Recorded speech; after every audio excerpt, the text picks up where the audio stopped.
Yeah, no, we don't want that.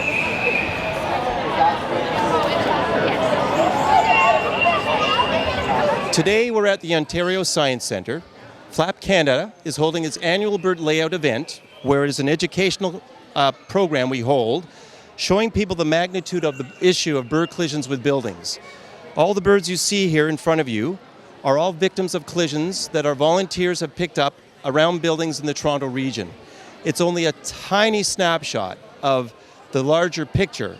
Just for the city of Toronto alone, it's estimated that some 1 billion birds are dying as a result of collisions with their windows. It can be a 50-story high-rise, or it can be your patio door windows. All glass has the potential to harm or kill a bird as a result of collisions. So we're here today to show the problem and provide recommendations on how you can mitigate that threat. FLAB Canada is a volunteer organization that looks for migratory birds that have struck windows. And what you see here today is an example of just a very, very small percentage of the 25 million birds that are killed in Canada every year by flying into windows. In my hand is a pair of beautiful indigo buntings. The male is the big blue one.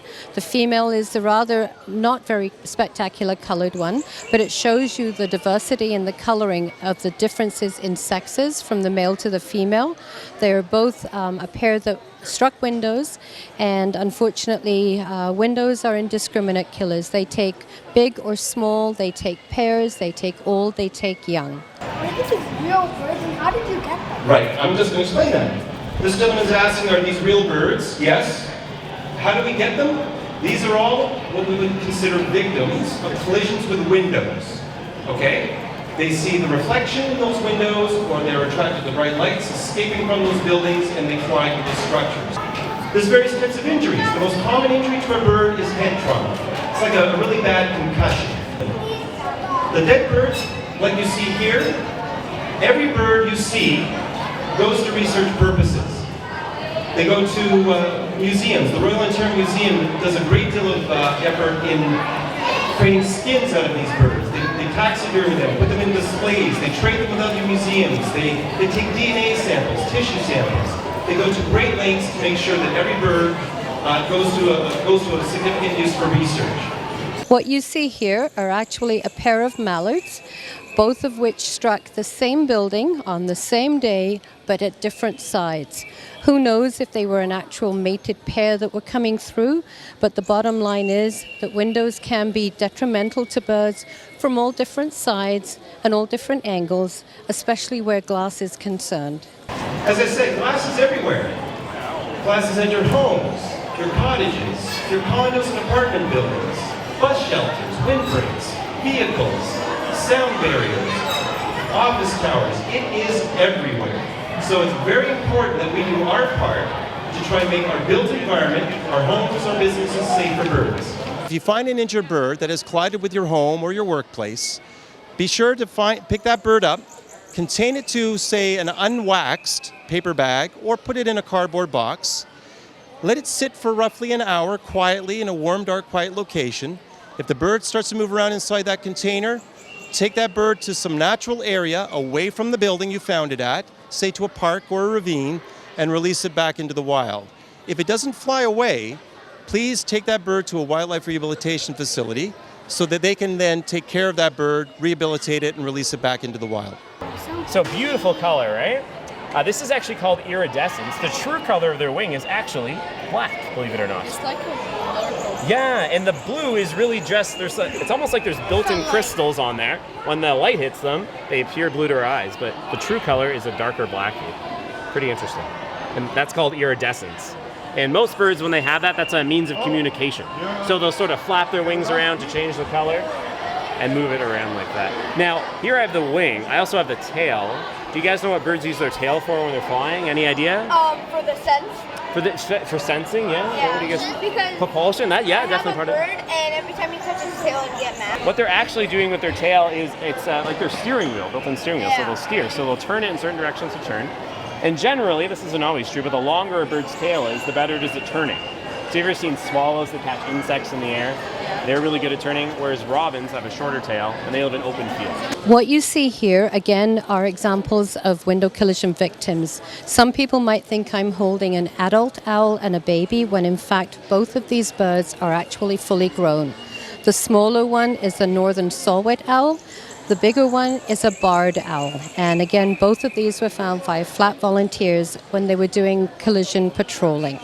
I'm showing off a few bird wings here today, and this is actually the wing of a great horned owl, which we have living in the valley in our Ontario Science Centre here. So there are two main types of feathers here on this wing. There are the flight feathers at the bottom, which are very rigid and allow the bird to fly through the sky, just a single layer of these here. And then there's the down at the top and the side, which is very soft and fluffy and keeps the bird warm.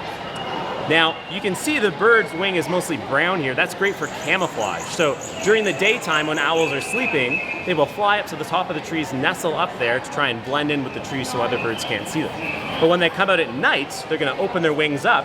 You can see the underside of the wing here is quite colorful. They have lots of down feathers here, the ones that keep them warm, to keep their muscles warm as they're flying, and then a very silky layer of flight feathers.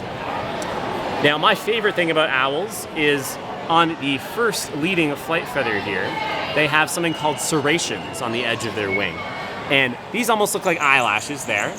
And what they do is they act like a silencing mechanism. So as the owl's flying through the sky at night, they're almost silent. So prey items like mice and rats and other small birds, they can't see them coming because it's nighttime, and they also don't hear them coming because of the serrations there. And that is the great horned owl's wing. The ruby-throated hummingbird is the smallest of the bird species that we pick up.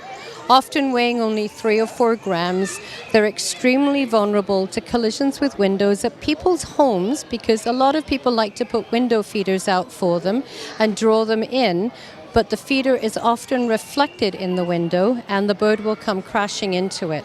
So of the 25 million birds in Canada that die every year, because many of them do die at people's homes and they're not aware of it, they don't know just how bad the problem can be.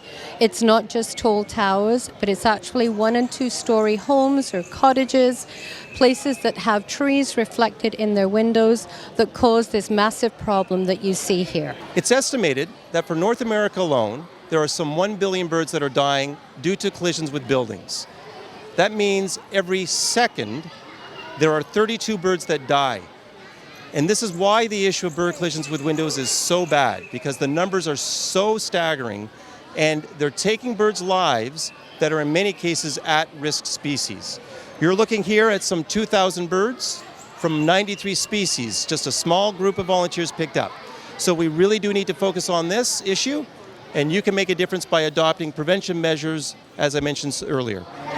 This is, sort of, I got there.